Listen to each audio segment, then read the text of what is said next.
nama saya Riki Gunawan Ikastia Putra. Perkenalkan, nama saya Farul Rizal.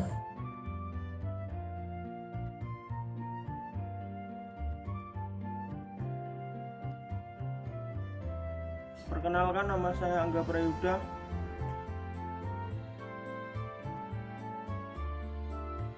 Assalamualaikum warahmatullahi wabarakatuh. Perkenalkan, nama saya Riki Gunawan Ikastia Putra dari kelompok 2 NPM 1867003. Jaringan syaraf biologis. Jaringan syaraf biologis dibagi menjadi 4, yaitu otak manusia berisi sekitar 1011 sel syaraf neuron yang bertugas untuk memproses informasi yang masuk. 2. Setiap sel syaraf dihubungkan dengan sel syaraf lain atau sinapsis. 3. Setiap sel bekerja seperti suatu prosesor sederhana. 4. Masing-masing sel tersebut saling berinteraksi sehingga mendukung kemampuan kerja otak manusia. Gambar jaringan syaraf biologis. Jaringan syaraf biologis, komponen utama neuron dapat dikelompokkan menjadi 3 bagian, yaitu 1. Dendrit yang bertugas menerima informasi jalur input sebagai soma. 2. Badan sel soma, tempat pengolahan informasi. 3. Akson, bertugas mengirimkan impuls sinyal ke sel syaraf lain melalui jalur output bagai soma. Gambar model neuron JSP. Jaringan syaraf tiruan. JST diidentifikasikan sebagai suatu sistem pemrosesan informasi yang mempunyai karakteristik menyerupai jaringan syaraf manusia atau disebut JSP. JST tercipta sebagai suatu generalisasi model matematis dari pemahaman manusia atau human cognition yang didasarkan atas asumsi sebagai berikut. 1. Pemrosesan informasi terjadi pada elemen sederhana yang disebut neuron. Sinyal mengalir di antara sel syaraf neuron melalui suatu sambungan penghubung. Jaringan syaraf tiruan. Setiap sambungan penghubung memiliki bobot yang bersesuaian. Bobot ini digunakan untuk mengadakan atau mengalihkan sinyal yang dikirim melaluinya. Setiap sel syaraf yang menerapkan fungsi aktivitas terhadap sinyal hasil penjumlahan berbobot yang masuk kepadanya untuk menentukan sinyal keluarannya. Contoh jaringan syaraf tiruan: otak manusia, soma, dendrit, akson, sinapsis, miliaran neuron. JST, node, input atau masukan, output atau keluaran, wake, bobot, ratusan neuron. Jaringan syaraf tiruan. Pada proses pembelajaran, ke dalam JST dimasukkan pola-pola input dan output, lalu jaringan akan diajari untuk memberikan jawaban yang bisa diterima. Pada dasarnya, karakteristik JST ditentukan oleh yang pertama yaitu pola hubungan antar neuron atau disebut arsitektur jaringan. Yang kedua yaitu metode penentuan bobot-bobot sambungan atau disebut dengan pelatihan atau proses belajar jaringan. Yang ketiga yaitu fungsi aktivasi. Arsitektur jaringan syaraf tiruan pada JST yaitu neuron-neuron akan dikumpulkan dalam lapisan-lapisan atau layer yang disebut dengan lapisan neuron atau neuron layer. Selanjutnya yaitu neuron pada satu lapisan akan dihubungkan dengan lapisan-lapisan sebelum dan sesudahnya. Selanjutnya, informasi yang diberikan pada jaringan syaraf akan dirampatkan lapisan ke lapisan, mulai dari lapisan input sampai ke lapisan output melalui lapisan tersembunyi atau hidden layer. Gambar berikut ini jaringan syaraf dengan 3 lapisan dan bukanlah struktur umum jaringan syaraf karena beberapa jaringan syaraf ada yang tidak memiliki lapisan tersembunyi. Faktor terpenting dalam menentukan kelakuan suatu neuron adalah fungsi aktivasi pada pola bobotnya. Umumnya, neuron-neuron yang terletak pada lapisan yang sama akan memiliki keadaan yang sama, sehingga pada setiap lapisan yang sama, neuron-neuron memiliki fungsi aktivasi yang sama. Bila neuron-neuron pada suatu lapisan atau misal lapisan tersembunyi akan dihubungkan dengan neuron-neuron pada lapisan lain, misal lapisan output. Maka setiap neuron pada lapisan tersebut atau lapisan tersembunyi juga harus dihubungkan dengan setiap neuron pada lapisan lainnya atau lapisan output. Arsitektur jaringan saraf tiruan. Yang pertama, jaringan dengan lapisan tunggal atau single layer net. Yang kedua, jaringan dengan banyak lapisan atau multi layer net.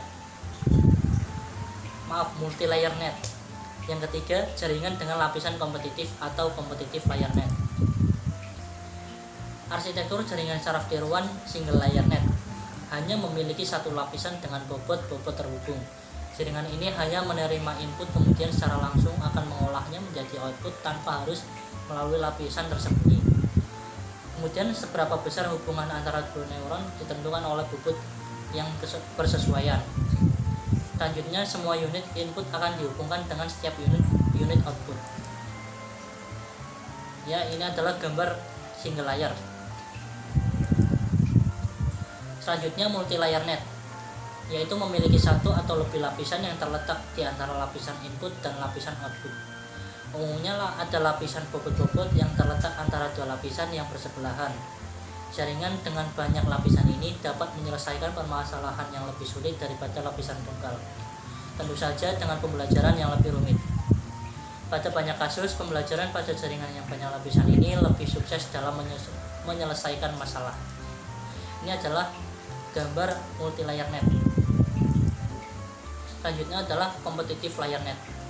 Pada jaringan ini, sekumpulan neuron bersaing untuk mendapatkan hak menjadi aktif. Umumnya, hubungan antar neuron pada lapisan kompetitif ini tidak diperlihatkan pada diagram arsitektur. Gambar berikut menunjukkan salah satu contoh arsitektur jaringan dengan lapisan kompetitif yang memiliki bobot. Ya, ini adalah gambar kompetitif layer net. Nama saya Yusuf Nuryanto, kelas 4A Informatika, NPM 186670026. Baiklah, saya akan melanjutkan materi mengenai jaringan saraf tiruan. Kita masuk pada materi pembelajaran JST, jaringan saraf tiruan. Ke dalam JST diinputkan informasi yang sebelumnya telah diketahui hasil keluarannya. Penginputan informasi ini dilakukan lewat node atau unit-unit input. Bobot-bobot antar koneksi dalam suatu arsitektur diberi nilai awal dan kemudian JST dijalankan. Bobot-bobot ini bagi jaringan digunakan untuk belajar dan mengingat suatu informasi. Pengetahuan bobot dilakukan secara terus-menerus dan dengan menggunakan kriteria tertentu sampai diperoleh keluaran yang diharapkan. Ada beberapa pembelajaran jaringan saraf tiruan. Yang pertama, pembelajaran terawasi atau supervised learning. Yang kedua, pembelajaran tak terawasi, unsupervised learning atau pembelajaran tanpa guru. Yang ketiga, gabungan dari pembelajaran terawasi dan tak terawasi atau hybrid. Pembelajaran terawasi. Pada pembelajaran ini, kumpulan input yang digunakan outputnya telah diketahui. Perbedaan antara output aktual dengan output yang diinginkan digunakan untuk mengoreksi bobot JST agar JST dapat menghasilkan jawaban sedekat atau semirip mungkin dengan jawaban yang benar yang telah diketahui oleh JST.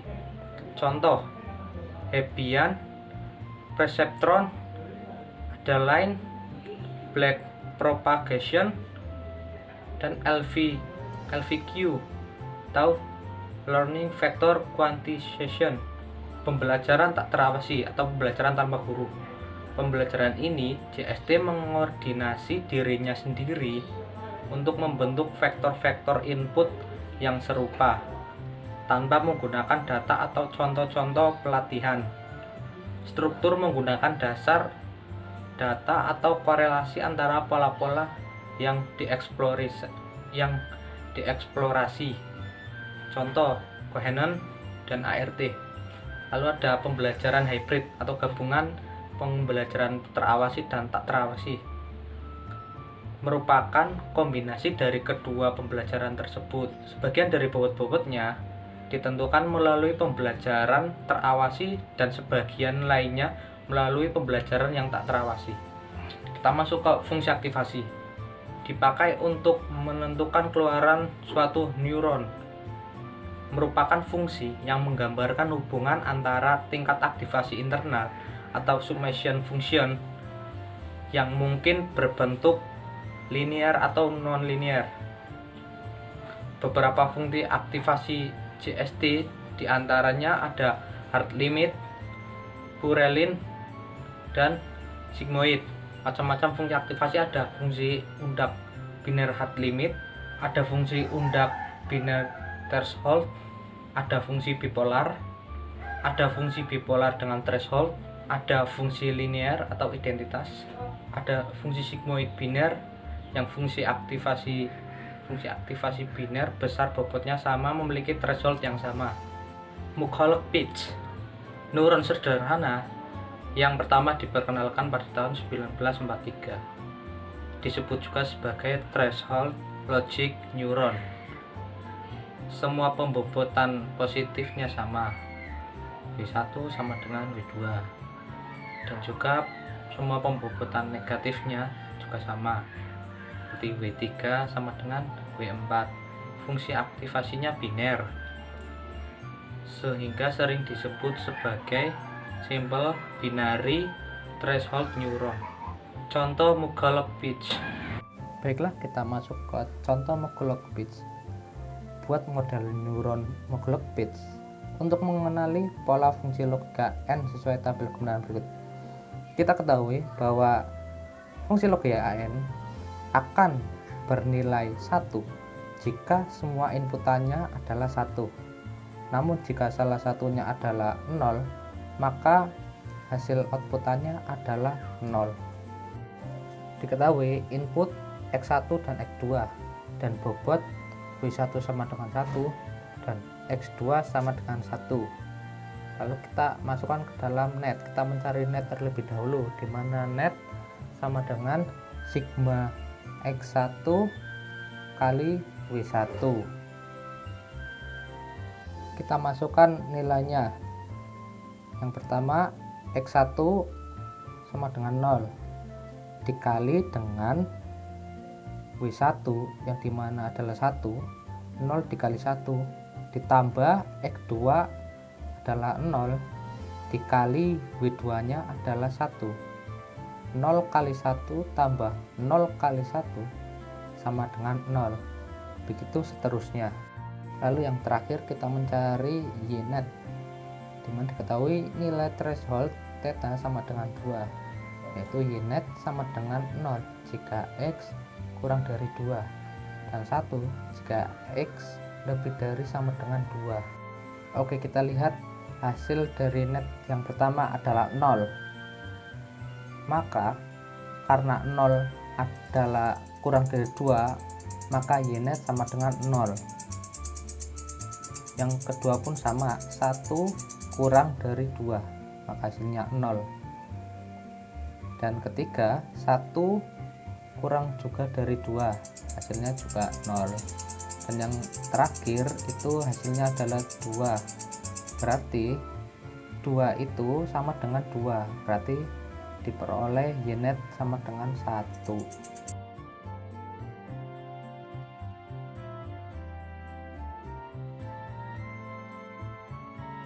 Baiklah, cukup sekian penyampaian materi dari kami. Apabila ada kesalahan kata maupun ucapan, kami mohon maaf. Sekian, wassalamualaikum warahmatullahi wabarakatuh.